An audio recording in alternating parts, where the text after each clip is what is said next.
So, this is the part where people usually do intros. I'm going to start by. Okay, I want to talk about fans. The concept of a fan. Why are they called that, right? Why is it called a fan when somebody enjoys someone's work, whatever it is they're making? Why is it that they're called a fan of that thing? Um, Conceptually, I like to think of them literally as a fan. It's sort of like a person is every human being who's uploading content to YouTube or making a show or writing a book or doing anything that relies on public support. It's like they're in a big fucking, those anti-gravity rooms where you put on a wingsuit and then there's a big fan at the bottom. They're adding juice to that fan. And that person is going to fly based on the amount of fucking wind power. And the amazing thing about what a fan is that one dedicated fan can produce as much juice as 100,000 tiny ones. And that's the real difference between a successful channel and an unsuccessful channel is how much juice each fan is putting into that generator. And the content I've uploaded so far, I haven't gotten a ton of attention. It's not like I'm a guy with millions of views. It's not like I'm a fucking Mr. Beast. I don't get very much feedback from people, but I find that every bit of feedback I have gotten has been so overwhelmingly positive and such a valuable. The people that have reached out to me and said that they enjoy what I do has been the most fulfilling feeling I've ever felt in my life.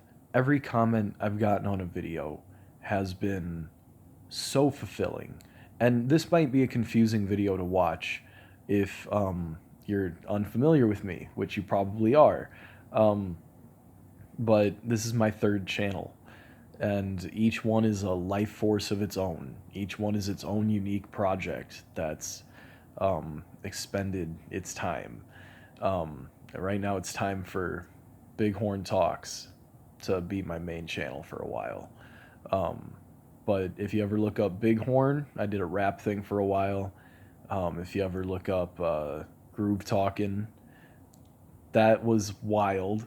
Groove Talkin's a bit wild, but that was a while ago. That was a long time ago that I did Groove Talkin'. Um, but thinking about the concept of fans, I want to expand on that because people live life with very different feelings of what they want to be. And I actually want to expand this conversation into a general way that I look at people and what their ambitions are. Um, so there's way too many archetypes of person to generalize at this level, but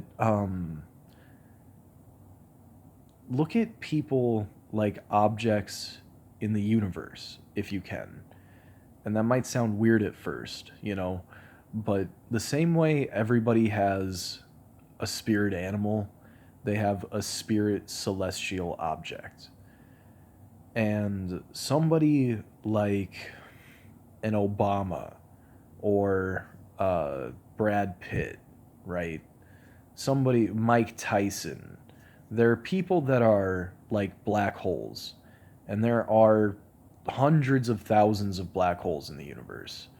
Um, but these are people that, by their nature, attract attention.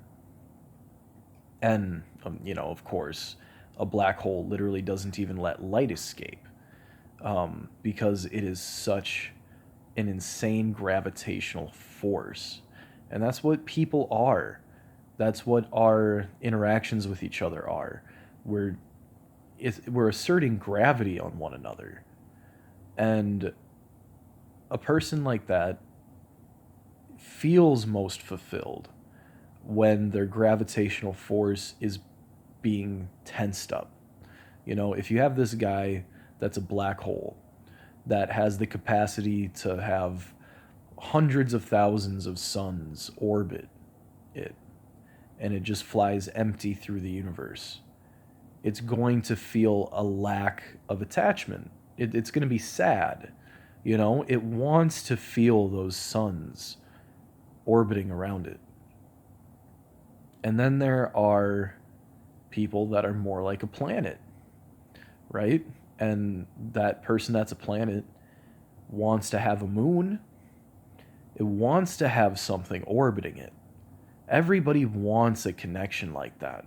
Everybody wants something that's interested in it and just circles around it. But at the same time, it also feels comfortable orbiting around something else. Um, that's most people. I think most people want to have their own orbit, but they also want to occupy an orbit. Um, and that's sort of the feeling of having a fan for me. When people have reached out to me, it feels like I'm a celestial object that felt something touch its orbit. And I felt that little bit of tension. I felt that little bit of gravity. And it feels good. It's a good fucking feeling. And then, you know, there are people out there that, and I can't obviously relate to how they are, but I just assume that somebody takes every aspect.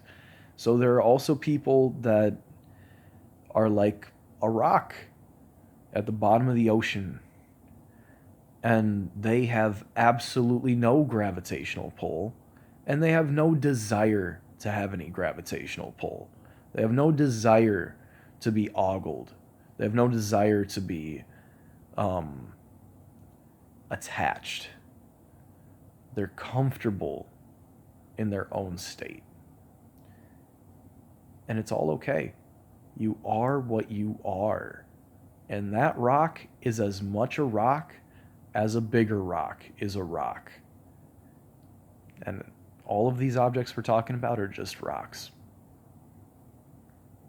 So go ahead, throw in the comments if you watched all the way to this point. If you watched all the way to the 8-minute mark, then tell me, what is your spirit rock?